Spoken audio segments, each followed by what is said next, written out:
Good evening, Mr. Bond fans.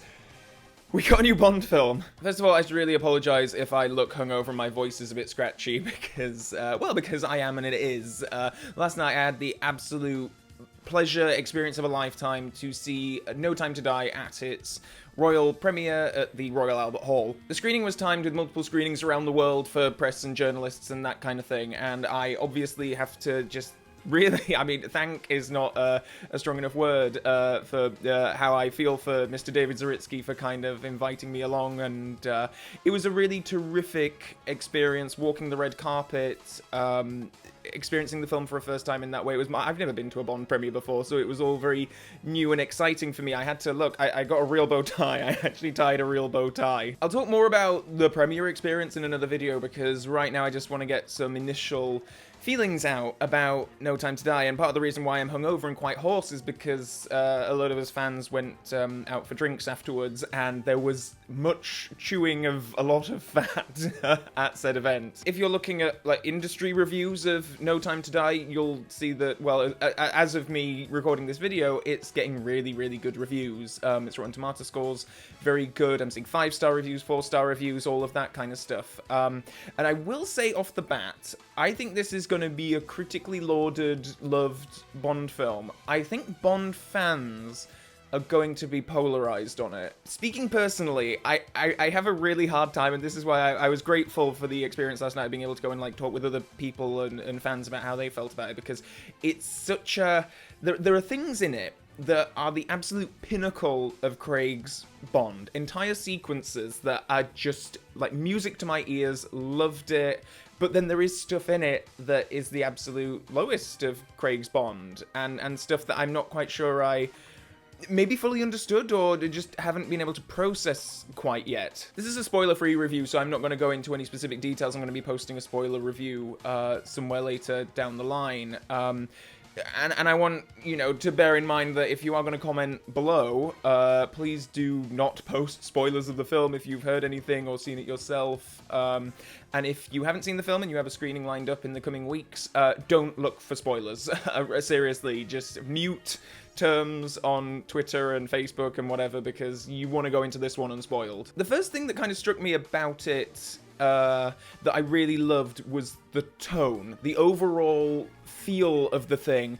It is a massive gear shift from Spectre, well, and Skyfall to a degree, because Sam Mendes obviously very much defined both of those films by directing them. Those films feel kind of, particularly in Spectre, it does feel a little bit stiff and a bit stuffy, and No Time to Die feels really fresh and vibrant. There are so many moments and scenes, particularly in, I would say, the first 2/3, that I was just having a blast. I was having so much fun watching this film, and that's probably my big takeaway from it. Like, particularly because I've rewatched all of the Craig films leading up to this. I love Casino Royale and Skyfall. I'm not a big fan of Quantum of Solace and Spectre, and No Time to Die is in many ways a perfect antidote to Spectre, so if you don't like Spectre, I think you'll enjoy this one. And I certainly don't mean to imply that I thought that No Time to Die was anything like a comedy, but there are lots of funny lines in it and situations that are just maybe camp, maybe some people would identify it as that, and maybe it is intended as that. I liked it because this felt like this was going back to Spy Who Loved Me kind of territory. It was really big, bombastic, some very high concept, fantastical stuff, and I loved that. In terms of Craig himself, this is possibly the film that he is allowed to do an awful lot of acting in. Again, I'm coming off of, you know, rewatching the other films in his era, where in Skyfall, for instance, I feel like it's a very reserved performance. He doesn't have much to say in that film, quite honestly. This one, he's quite the chatterbox. He's talking to people, he's expressing himself in a lot of different ways, which is just an interesting contrast with his other films, where I feel like there's so much going on behind the eyes that you can see the gears turning in his head in a lot of places, and it's not necessarily verbalized. This, I feel like he kind of just says everything that he thinks. He's really expressive and characterful in this one, which is just a really interesting completion of his performance arc. Like, I think he does very different things in all of his films. and that's fun. He does not repeat a performance in any of his 5 films, and that's exciting. I'm looking forward to when I can marathon it at home to like together as a complete package, because I think that's really good and interesting and surprising. You don't take for granted what he's doing, because it could change on a dime like that. He very much has his emotional character journey throughout the thing, and then of course there is the villain's plot as well, and I'm definitely going to need to see the film again, because I feel like there are some instances where I maybe didn't quite grasp exactly what was going on. And a part of this is because of the scenario, you know, I was seeing it in, like, attending the premiere. It's a once-in-a-lifetime thing. I would do it again in a heartbeat, but the Albert Hall is not a cinema, so some of the speakers were a bit...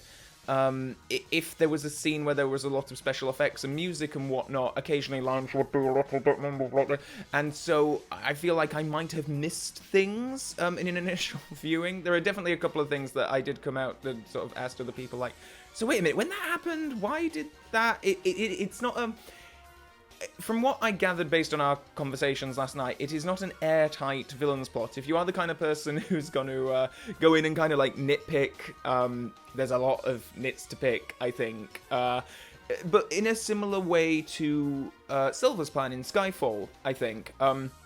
You can, talk for hours about how his whole escape thing and bringing in the tube and all that kind of stuff. It's very implausible, and it asks you to take a big sort of leap of faith with it.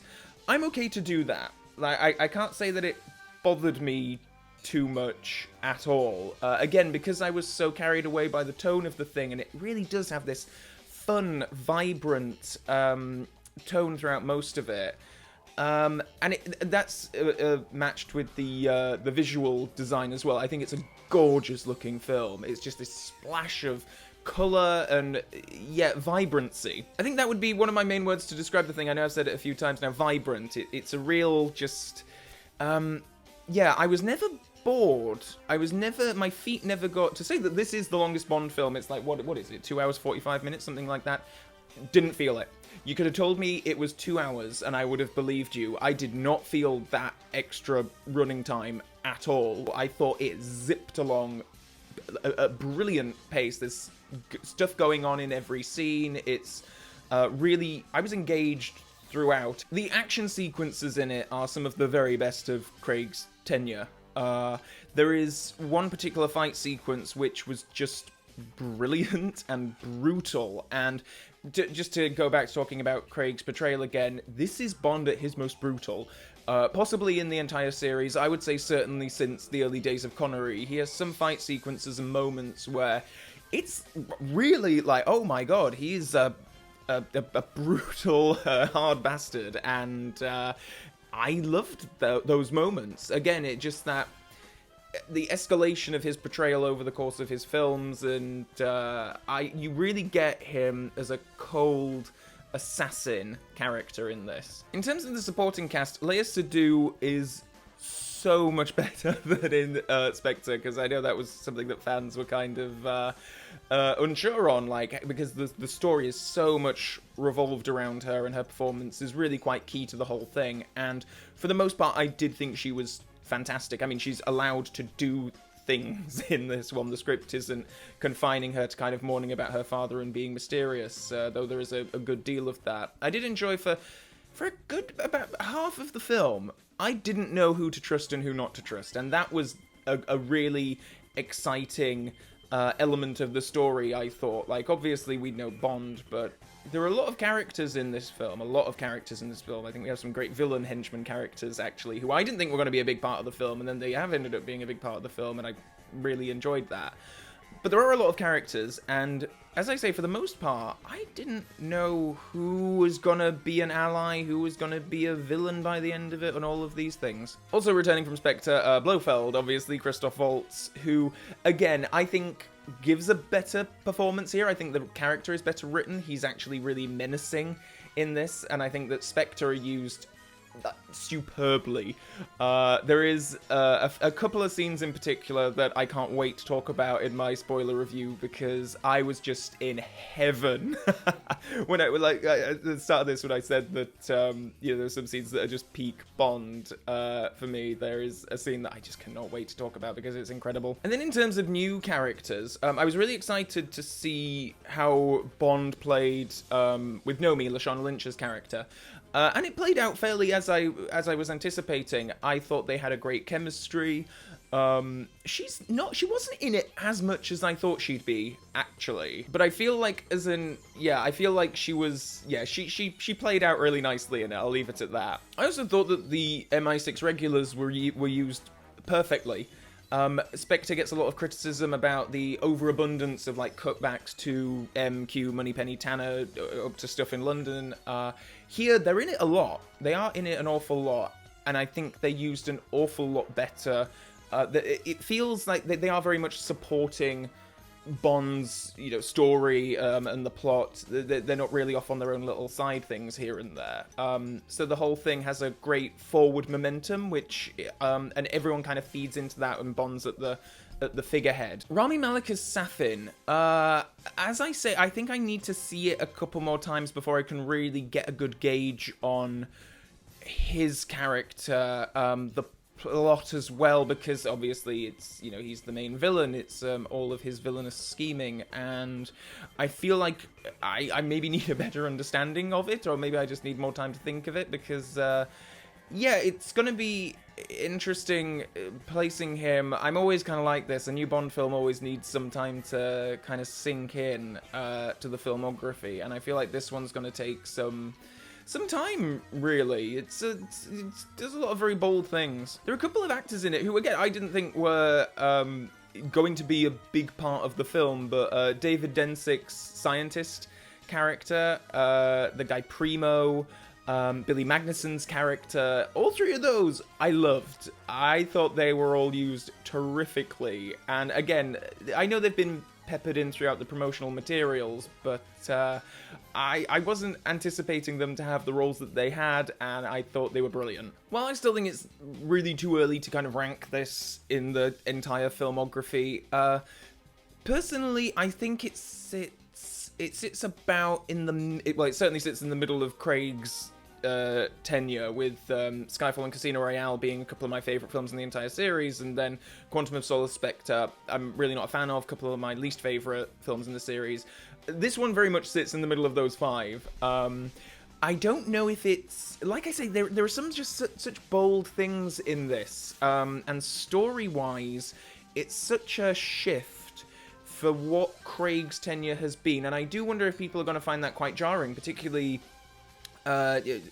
civilian audiences, non-Bond obsessed people like us. I do wonder how people, general audiences, are going to feel about it. If it is going to be a bit too much of a shift into camp, into fantastical sort of stuff again.